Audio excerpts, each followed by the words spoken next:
como nós vimos, né, nos slides anteriores, o reconhecimento, né, de antígenos virais, de antígenos bacterianos e até mesmo antígenos tumorais pelo nosso sistema imunológico é um processo que envolve várias etapas. E eu trouxe um pouco aqui para vocês sobre o reconhecimento dos antígenos tumorais, como é realizada a expressão, a apresentação dos antígenos e até mesmo o ataque e liberação das citocinas. Então, eu vou falar um pouquinho sobre a expressão de antígenos tumorais. As nossas células tumorais, elas frequentemente expressam antígenos específicos que as diferenciam das células normais. Esses antígenos, eles podem ser proteínas mutadas ou proteínas sobreexpressas, que são proteínas específicas de tecidos, entre outros. Então, assim, a expressão desses antígenos, ela pode ser detectada pelo nosso sistema imunológico como algo anormal, algo estranho. E a apresentação desse antígeno se dá por meio dos linfócitos T, né, responsáveis pelo reconhecimento e destruição das células anormais, das células infectadas, como eu disse. Então, a apresentação desses antígenos vai ocorrer principalmente por meio das moléculas do complexo de histocompatibilidade principal, que é conhecido como MHC, que exibem os antígenos na superfície celular, enquanto a ativação da resposta imune vai se dar pela ativação e proliferação dos linfócitos T ativados, que eles vão se proliferar e se diferenciar em células efetores capazes de eliminar células tumorais. Essa interação entre os linfócitos T e os antígenos ocorre em diferentes fases da resposta imune.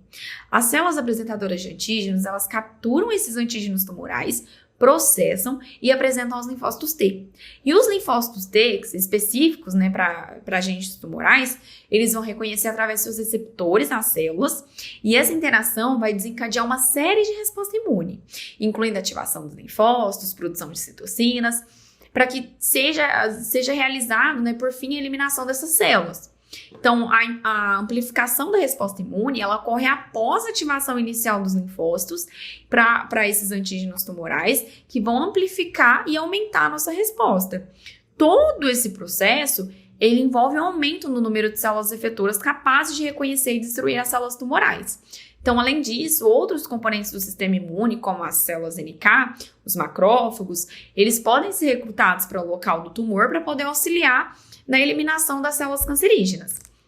Então, o ataque das células tumorais é realizado naturalmente pelas células NK e pelos linfócitos, de várias maneiras, que podem incluir liberação de citocinas pró-inflamatórias, que induzem a morte das células tumorais, a indução da apoptose, né, a morte celular programada, como eu disse para vocês, e a liberação de grânulos citotóxicos, que perfuram a membrana das células tumorais, levando ela à sua destruição. Se desempenha um papel crucial na coordenação da nossa resposta imune. E durante a resposta imune contra o câncer, tanto em células tumorais quanto as células do sistema imune, elas liberam uma variedade de citocinas. As citocinas pró-inflamatórias, como interferon gama, e o fator da necrose tumoral alfa, que é o TNF-alfa, eles podem ajudar a ativar e amplificar a resposta imune contra o tumor. Então, além disso, as células imunes efetoras do nosso sistema imunológico podem liberar essas citocinas citotóxicas com o fator de necrose tumoral, que é o TNF, e pode produzir a morte das células tumorais. Então, a liberação dessas citocinas desempenha um papel fundamental nesse processo, coordenando a nossa resposta imune, induzindo a morte das células cancerígenas. Então, é muito importante a gente notar, a gente ressaltar que as células tumorais, elas podem desenvolver mecanismos para poder escapar da detecção e destruição pelo nosso sistema imunológico, que pode incluir a diminuição da regulação de moléculas de MHC ou de expressão de proteínas que vão suprimir a nossa resposta imune. Então, assim, por isso é muito importante o desenvolvimento de diversas estratégias terapêuticas para a gente poder melhorar a resposta imunológica contra o tumor e essa área intensa, assim, da pesquisa, incluindo imunoterapias que visam reverter a supressão imunológica, aumentar a atividade antitumoral dos linfócitos T, é muito importante, pois a gente precisa visualizar novos caminhos para poder entender melhor a evasão imune, a imunovigilância, E nesse contexto, a imunovigilância, ela é um processo essencial de controle do nosso organismo contra quaisquer antígenos. A imunovigilância, ela se baseia na detecção de células anormais por meio de células já presentes no nosso sistema imunológico, para que seja realizado o reconhecimento de antígenos específicos, expressos por essas células anormais. Então, assim, ser realizado, né, a ativação da nossa resposta imune para poder destruir essas células. A detecção dessas células anormais se dá por meio de células dendríticas e das células NK, como eu disse anteriormente.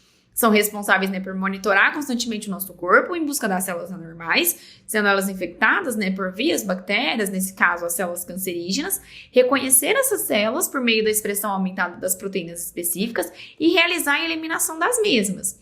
O reconhecimento desses antígenos, ele ocorre por meio da apresentação das células dendríticas e linfócitos T, pela interação direta com as células NK com as células anormais, e a ativação da resposta imune, como dito no slide anterior, se dá pela ativação e proliferação dos linfócitos T, que vão se proliferar e se diferenciar nas células efetoras, que são capazes de eliminar as células tumorais. Então, assim, além disso, outras células, né, como as células NK, como os macrófagos, são recrutados para poder ajudar na imunovigilância. Nesse contexto da imunovigilância, nós temos a imunoedição, que é um processo muito complexo que envolve a interação entre o nosso sistema imunológico e as nossas células cancerígenas. E ela pode ser resumida em 3 fases, que são as fases principais, conhecida como os 3 Es, que é a eliminação, equilíbrio e escape. A eliminação, ela é sobre o reconhecimento das células cancerígenas como anormais e a eliminação das mesmas. Então, o equilíbrio, ele é sobre algumas células cancerígenas que conseguem escapar da eliminação e entram num estado de equilíbrio com o nosso sistema imunológico. No entanto, elas ainda estão sujeitas à vigilância imunológica, sendo denominado esse termo de homeostase, que nada mais é que o equilíbrio interno estável dentro do nosso organismo. Então, apesar dessas mudanças do ambiente externo, nós temos esse equilíbrio, essa homeostase no nosso microambiente imunológico. Ela envolve a regulação de diversos parâmetros, como a nossa temperatura corporal, os níveis de glicose, níveis do sangue, nosso pH, pressão arterial, entre outros níveis, entre outros parâmetros dentro do nosso organismo. E toda essa regulação, todos esses parâmetros são essenciais para o funcionamento saudável do nosso corpo, garantindo, né, que as nossas condições internas sejam adequadas para qualquer atividade metabólica ou fisiológica necessária. Nesse caso, quando é ocasionada a perda da homeostase, a perda desse equilíbrio do nosso microambiente imunológico, nós temos o escape das células cancerígenas, sendo ele caracterizado, né, pela capacidade da célula de evadir a vigilância imunológica durante o estágio de equilíbrio, que elas entram em fase de escape. E nessa fase, as células cancerígenas, elas adquirem características em que elas se tornam capazes de suprimir ou evadir a resposta imune, o que pode incluir a expressão de moléculas que inibem a atividade das células imunes ou a diminuição da expressão de antígenos que são alvos do sistema imunológico. Nós dizemos que essas 3 fases da imunoedição destacam a interação entre a dinâmica, né, das células cancerígenas e o nosso sistema imune durante todo o desenvolvimento do tumor. E sim, tem implicações importantíssimas durante o desenvolvimento das estratégias terapêuticas e imunomoduladoras. Então, assim, a imunoterapia, ela é uma das abordagens, assim, que a gente mais utiliza o sistema imunológico do próprio corpo, do próprio paciente, para poder combater as células cancerígenas. Ela é muito importante, porque ela reside no fato de que ela pode ser eficaz no tratamento de uma variedade de câncer. Muitos dos cânceres que são resistentes à quimioterapia e radioterapia tradicionais, assim, que o paciente já está acostumado. Seria a nossa primeira linha, né, de tratamento, as quimioterapias, as radioterapias, mas muitas vezes o paciente não responde da forma esperada, sendo necessário a gente partir para outro lado, para outra metodologia, que seria, no caso, as imunoterapias. Então, assim, essa forma de tratamento, ela nada mais é que a ativação, fortalecimento das células de defesas naturais do próprio corpo do paciente contra os tumores, contra as células cancerígenas. Elas existem várias, assim, de várias formas, como as terapias de checkpoint imunológico, que são terapias que visam desbloquear células T do sistema imunológico do paciente, permitindo reconhecer e atacar células cancerígenas. Isso é feito bloqueando proteínas de checkpoint, como o PD1 e o CTLA4, que normalmente inibem a atividade das células T. Nós temos também a terapia com as células CAR-T, que são geneticamente modificadas para poder expressar um receptor específico, chamado receptor de antígeno quimérico, ou CAR, que a orienta, né, para poder reconhecer e atacar células cancerígenas.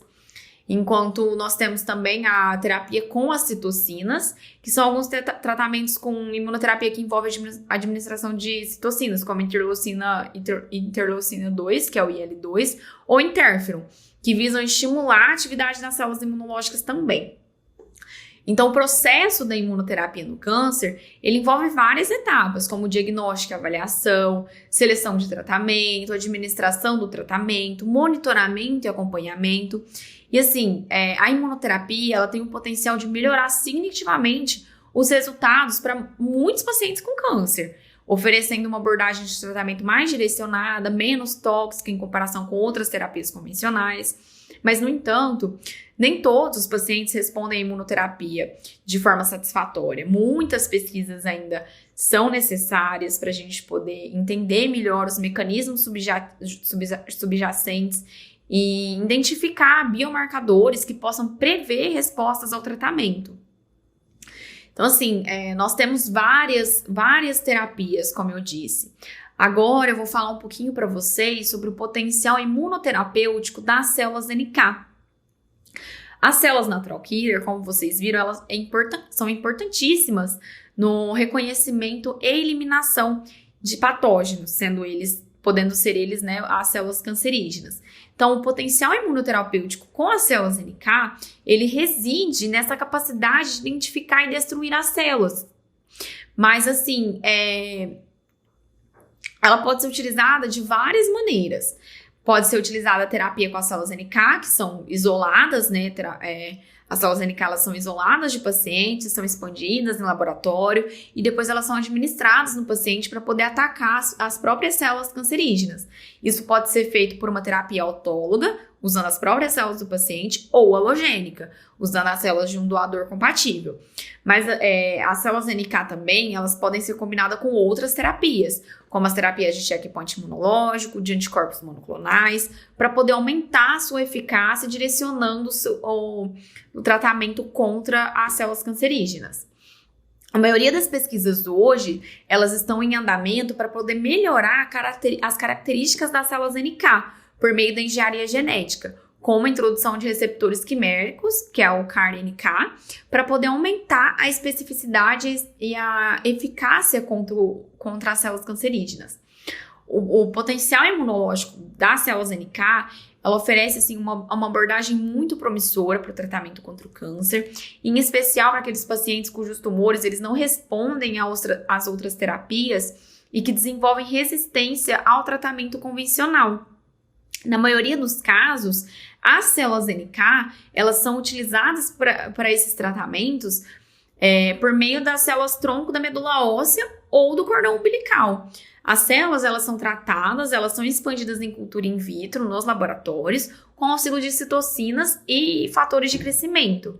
Elas contam com a expressão de receptores de regulação, que é o NKG2A, e as proteínas KIR, que a expressão do NKG2A, ela está envolvida na regulação e atividade das células do complexo do HLA-E, que nada mais é que é uma molécula de histocompatibilidade de classe 1, e a interação dessa molécula é capaz de suprimir a atividade das células NK e auxiliar na resposta imune. Enquanto a proteína KIR, do inglês receptores inibitórios de imunoglobulina like KIR, São proteínas encontradas nas células NK que reconhecem as moléculas de MHC de classe 1, que são as de histocompatibilidade em células saudáveis, e possuem como função evitar que as células NK ataquem essas células que expressam a molécula de HLA compatível com os receptores KIR, que vão contribuir para a prevenção de destruição das células próprias do nosso sistema imunológico, mantendo assim o foco, né, nas células anormais, que não fazem parte do nosso sistema imunológico ou que estão com alguma proliferação exacerbada, sem expressão na molécula. Então, eu gostaria de ressaltar para vocês o quanto a pesquisa no âmbito terapêutico ela é de extrema importância, porque ela impulsiona o desenvolvimento de novos tratamentos, ela possibilita que haja uma melhora nas terapias existentes e, consequentemente, né, uma melhor compreensão sobre as doenças e seus mecanismos adjacentes. A pesquisa hoje, ela colabora para a descoberta de novos medicamentos, ela possibilita a personalização de tratamentos de acordo com a necessidade individual de cada paciente e impulsiona também a criação de novas abordagens terapêuticas, como a imunoterapia, abordagens genéticas com células-tronco, melhorando, né, a eficácia e a segurança dos tratamentos. E além da melhoria, né, da eficácia e segurança dos tratamentos, a gente consegue investigar efeito dos tratamentos em diferentes populações, em diferentes condições. Então, assim, a pesquisa, ela nos ajuda a otimizar a eficácia e a segurança dos medicamentos e terapias, reduzindo os efeitos colaterais. Ela combate, né, as doenças emergentes, negligenciadas. Então, assim, ela desempenha um papel muito crucial no combate a essas doenças emergentes, pandemias virais, como foi o caso da Covid-19, doenças negligenciadas que afetam populações marginalizadas e populações carentes. Então, assim, em resumo, a pesquisa terapêutica, ela é fundamental para poder avançar no campo da medicina. Ela vai oferecer novas esperanças para os pacientes, para os familiares e vai melhorar a qualidade de vida, contribuindo para um futuro melhor para cada um desses pacientes. Aqui eu trouxe para vocês alguns exemplos do quanto a pesquisa científica ela influencia, ela nos ajuda nesse meio. Eu trouxe aqui um artigo da Frontiers em Hematology, que é sobre a imunoterapia nos tumores, nas células cancerígenas, os seus avanços, quais foram os pontos negativos, quais foram os benefícios, o que nós tivemos desde então. Trouxe também outro artigo da Nature, que é sobre a imunoedição do câncer, a capacidade de escape tumoral, e trouxe também um artigo de minha publicação. No meu doutorado hoje, nós trabalhamos com leucemia mieloide aguda, no laboratório de hematologia do Hospital das Clínicas de Ribeirão, e eu realizei esse trabalho para um congresso, que foi a reclassificação da leucemia mieloide aguda de acordo com a célula de origem fenotipicamente definida, onde nós realizamos a avaliação da leucemia mieloide aguda de acordo com seus pontos de bloqueio de maturação. A leucemia mieloide aguda é uma neoplasia hematológica, caracterizada pela sua baixa taxa de sobrevida. A taxa de sobrevida da leucemia mieloide aguda é muito inferior a outras neoplasias, ela é muito agressiva. Então, assim, nós visamos analisar os pontos de bloqueio de maturação da leucemia mieloide aguda, que é uma leucemia conhecida pela sua expansão de células imaturas. Então, em cada ponto de bloqueio, nós fomos realizando uma análise, nós fomos analisando por que parou de sofrer maturação nesse ponto, o que aconteceu nesse ponto, quais foram as mutações que foram desenvolvidas nesse ponto. Nós buscamos analisar de uma forma geral. O meu projeto é muito maior do que esse artigo.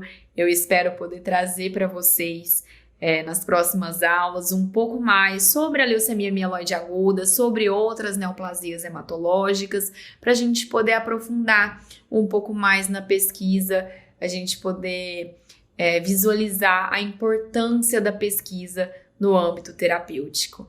Eu agradeço vocês, agradeço pela atenção, agradeço pelo convite da Casa da Ciência. Foi muito bom estar aqui.